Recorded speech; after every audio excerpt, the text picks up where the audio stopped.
Você já percebeu como passamos boa parte da vida preocupados? Preocupados com o dinheiro, com o trabalho, com o futuro, com aquilo que ainda nem aconteceu. Mas há quase 2000 anos, Jesus ensinou algo que continua transformando vidas até hoje.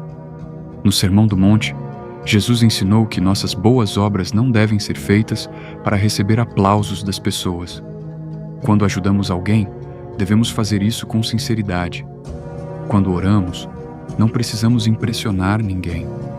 Deus vê aquilo que acontece em secreto. Jesus também ensinou uma oração que atravessou séculos e continua sendo repetida por milhões de pessoas: o Pai Nosso. Nessa oração, aprendemos a confiar em Deus, pedir o pão de cada dia, buscar o perdão e viver segundo a sua vontade. Mas talvez uma das partes mais impactantes desse capítulo seja quando Jesus fala sobre as preocupações da vida. Ele aponta para as aves do céu.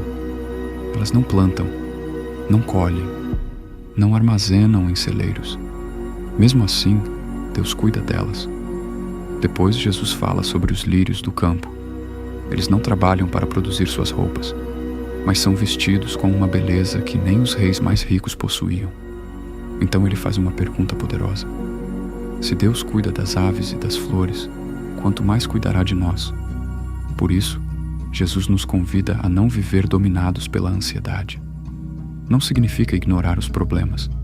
Significa confiar que Deus conhece nossas necessidades.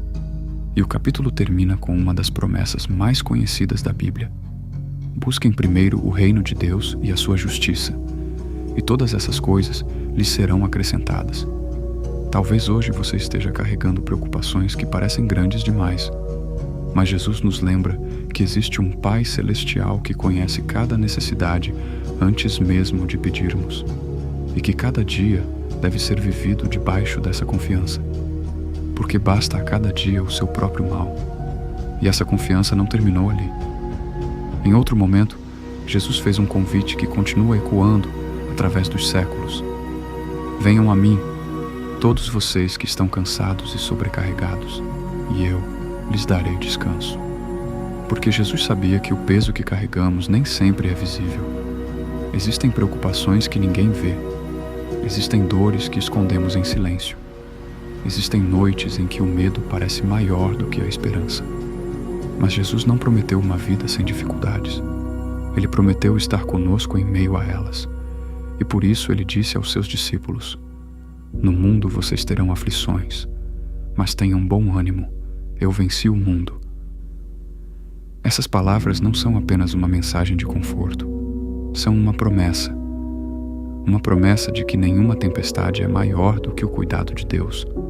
E foi por isso que Jesus tantas vezes repetiu: não tenham medo.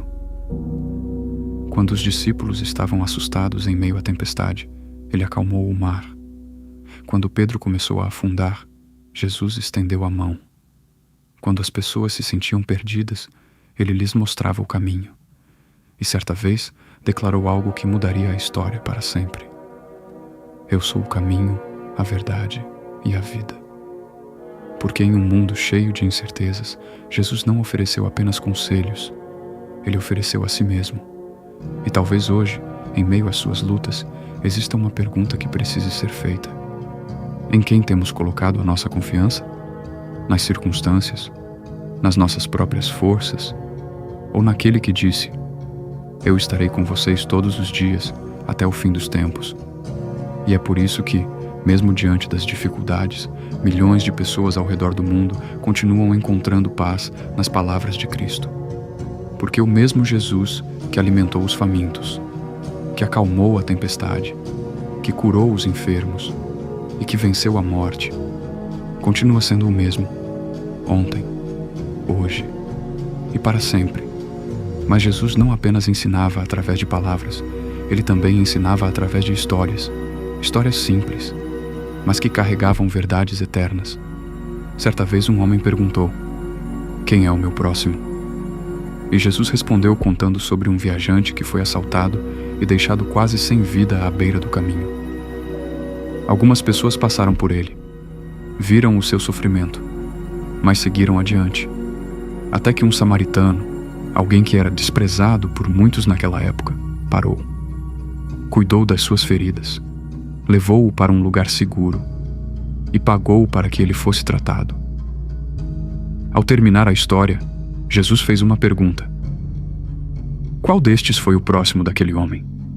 E a resposta era clara: aquele que teve misericórdia. Porque para Jesus, amar a Deus sempre esteve ligado a amar as pessoas. E foi por isso que ele declarou: amém uns aos outros, assim como eu os amei. Mas talvez uma das histórias mais emocionantes contadas por Jesus seja a do filho pródigo. Um jovem decidiu abandonar a casa do pai. Partiu em busca dos seus próprios caminhos. E depois de perder tudo, encontrou-se sozinho, sem dinheiro, sem esperança, sem direção. Foi então que ele tomou uma decisão: voltar para casa, talvez esperando ser rejeitado, talvez esperando ser tratado como um empregado.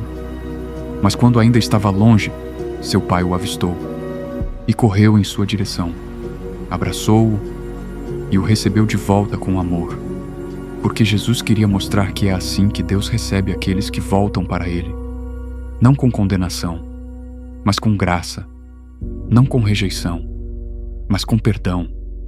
E por isso, em outra ocasião, Jesus declarou palavras que continuam trazendo esperança ao mundo até hoje. Porque Deus amou o mundo de tal maneira que deu o seu Filho unigênito, para que todo aquele que nele crê não pereça, mas tenha a vida eterna.